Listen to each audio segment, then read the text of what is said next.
about you, I have a list of movies that I absolutely love. I bet if I gave you 10, 15, even 20 minutes, you could sit here and put down 10 movies that just grabbed you sometime in your life. I'm talking about the movies that you can watch over and over and over, and you know what's going to happen, but you're okay with it. You love watching it over and over. And I have the same ones. I mean, especially the real educated ones, you know, like Indiana Jones. I love it. I really do. I have the series of the Indiana Jones movies. Well, the only ones I really like are the first and the third one. The other ones, you know, I'll give you for $1. All right, I'll pay you $1 to take them. But the other ones are great because they deal with biblical archaeology. You know that I studied that in Virginia, and I love it. And so the first one, of course, was about the Ark of the Covenant. So that was neat to watch and learn a little bit about what was in it and all that went on with that. But the story I want to talk about today is Indiana Jones and the Last Crusade. If you've ever watched that, you'll know what I'm talking about. If you haven't, I promise not to try to spoil it completely, but tell you a little about it. Harrison Ford, of course, plays Indiana Jones, but in The Last Crusade, his father is played by Sean Connery. And it's a great movie, and it's wrapped around the cup of Christ. And in biblical archaeology, this is something that has always intrigued biblical archaeology, is the cup of Christ. It's like I hate to use the word prize, but it's almost like the biggest prize out there that they would love to watch. That and the Ark of the Covenant. They had been searched for both of those for over 2,000 years.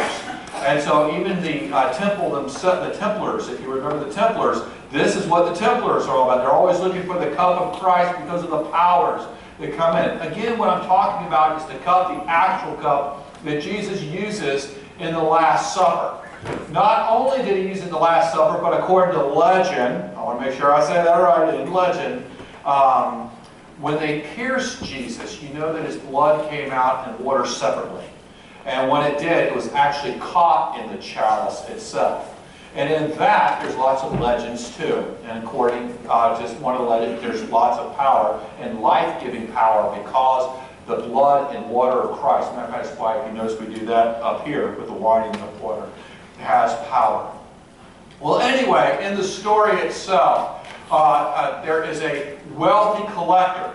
And this wealthy collector, of course, this is one of the prizes he wants. He wants the cup of Christ, as all archaeologists do. And so he calls Indiana Jones, because apparently Indiana Jones, even though how he gets through life, I don't know, but he apparently is the best archaeologist out there. And they call him because they found a tablet they found with a dead knight, and his shield on it tells the story of the cup of Christ. But Indiana Jones gets there, and he looks at it, and he reads it, and he interprets it, but there's a piece of it missing. And he said, well, there's a piece missing, I'm not sure. And he goes, well, the wealthy man said, we had a team looking for it, but our team leader is lost. And so we wanted you to, maybe you can interpret, try to see if you could find it.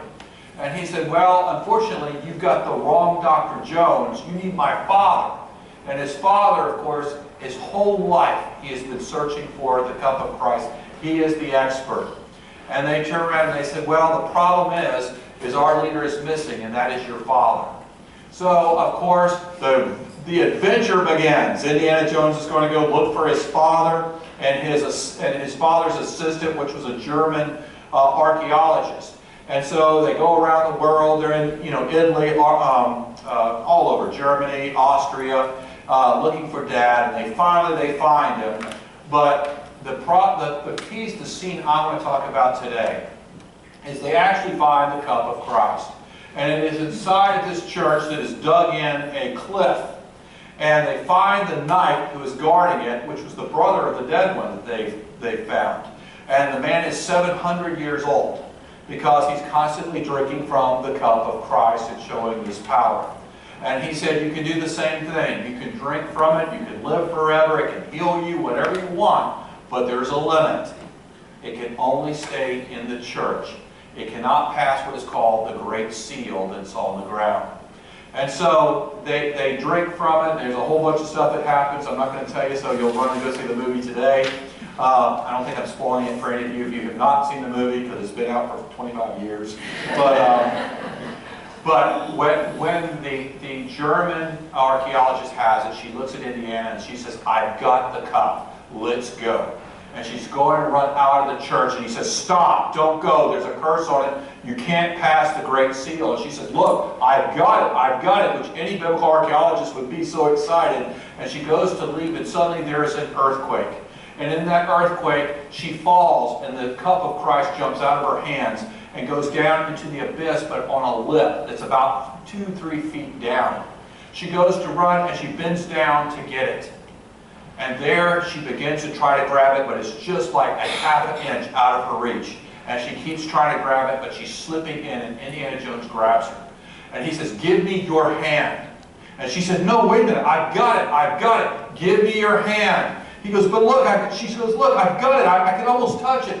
Give me your hand, you're slipping, you're falling. She says, but I almost have it. And then she slips. And down she goes into the abyss, down into the depths.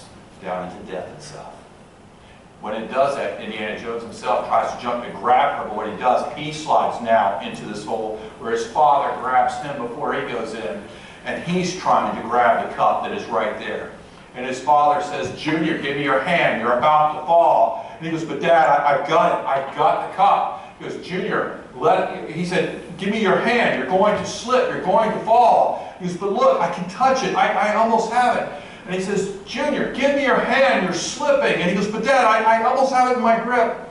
And finally, for the first time in his life, his father calls him by the first name. And he says, Indiana, Indiana, let it go. Give me your hand. And when he does, he gives him his father's hand. His father pulls him out of the abyss, out of death itself to life, back to a new life between them. I love that image. And I love that image of the Father pulling him out of the hole. And you may be saying, well, and when I wrote this gospel, or when I wrote the gospel, that's nice. You didn't know that, right? When I was writing this sermon, I thought about this imagery of that particular movie. You're probably wondering how, but we'll get there. But anyway, in today's gospel, we see Jesus, who is still in the synagogue. He's still in the synagogue from last week. Remember, he's in Capernaum. And there he is teaching in the synagogue. And people are excited about him because he is teaching the Scripture with what? Authority. Thank you. That was last week's lesson. So anyway, he's teaching with authority. And not only does he teach with authority, but if a man comes with a demon, and he pulls the demon out with authority. He is teaching his disciples how to have authority. He's teaching his followers about authority. Well, this is where we continue this Sunday in the Gospel. Jesus is still at that synagogue. Well, I guess it's time to go to lunch. Church is over, and then he's leaving with Simon Peter, which will be Peter eventually, his brother Andrew. He's with John and James, and they all go to Simon's home.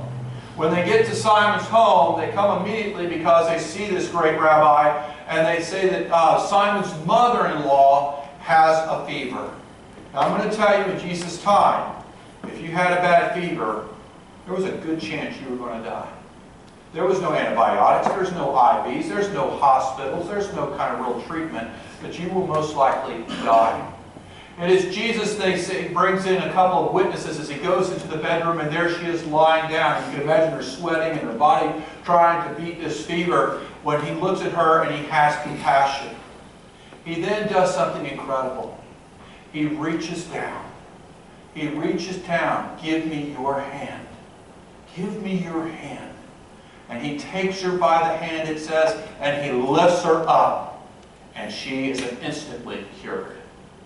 You see, he brings her out of the abyss. He brings her out of death itself into life by his hand. And when she is finally healed, what does it say? She immediately starts to serve them.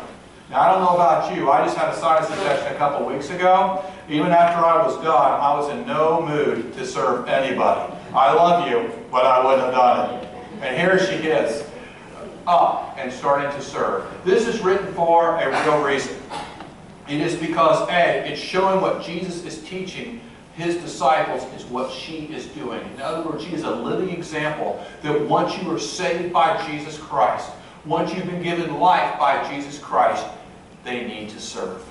And that's what she is showing them. Later that night, more people, because they would have heard a great rabbi was out there and that he is healing people, started to bring their sick, their family, their friends, people out on the street. And they all, if you can imagine in front of Simon Peter's house, all these mats that were probably laying out there with people laying on just to see the rabbi. Remember, I have taught you over and over that during Jesus' time, there are no what's called real doctors that we have today. Instead, it's where we get our word magician. And it was people who would do potions and tricks and things to make you feel better, but a lot of times it didn't work. But now the rumor is out that Jesus is healing people and it's sticking. So of course you're going to come from as far as you can to be healed by this rabbi. I can imagine him as he's sitting there seeing each one of them, having compassion for them, as he reaches down and says, "Get up." As he's reaching down, taking them by the hand, "You have been healed." Imagine as he's going down and he grabs them by the hand, "You can now see again." Grabbing them by the hand and pulling them up, "You can hear again." Getting down, picking them up, "You can walk again." Our demon be gone. Or the leprosy is now disappeared. You see what Jesus has done is he's reached out his hand and he has saved them. By his hand he has saved them from death, whether spiritually, physically, or even by the community itself. By his hand he has saved them from the stigma that God has cursed you. Remember, if you were sick, you did something wrong. He's showing it's the opposite. By his hand, even the lepers that are clean will go to a high priest, and there they will be given a certificate of being clean so that they can join their families again. What he's done is by his hand and grabbing their hand, he has made them whole. So my question today, when God reaches out to you, do you reach out to God? When God is reaching out to you and calls you by name, are you reaching out to him as if somebody was saying, "Indiana, Indiana, let it go. Take my hand"? Do we reach out to him, or do we reach out to the possessions of this world? Do we truly grab him by hand that we are saved? I always love the Michelangelo painting of God who is reaching out to Adam. Already from the beginning, from the very beginning of Adam, we see God reaching out to you. Jesus reaches out to the hurt. He reaches out to the sick. He reaches out to the poor. He reaches out to those outside of the circle. He reaches out to those who are seeking him. He reaches out to those who are hurting. He reaches out to those who are crying. He reaches out to those who need love. So another question I have for you is, since we have been touched by the hand of Christ, healed by Christ, saved by Christ, loved by Christ, and called by Christ, and even follow Christ, when we recognize Jesus reaching out to us, do we in turn reach out to others? When we are reached out by the love of Christ, do we reach out to others? Because as we all know, God's love was never meant to be contained, but shared. Are we like Simon Peter's mother? When we are healed and when we are saved by Christ, do we serve? That's what he's teaching his disciples. That's what he's teaching us. Do we mimic Jesus and reach out to others, bringing them into the fold? During this time of Epiphany, let us think about what Christ has done for us, what he has given us, what he has done for us, the love that he has just poured on us, that we may give it back to each other and the community. Like the scene in Indiana Jones, it can be as simple as a hand. A hand can mean between life and death for someone.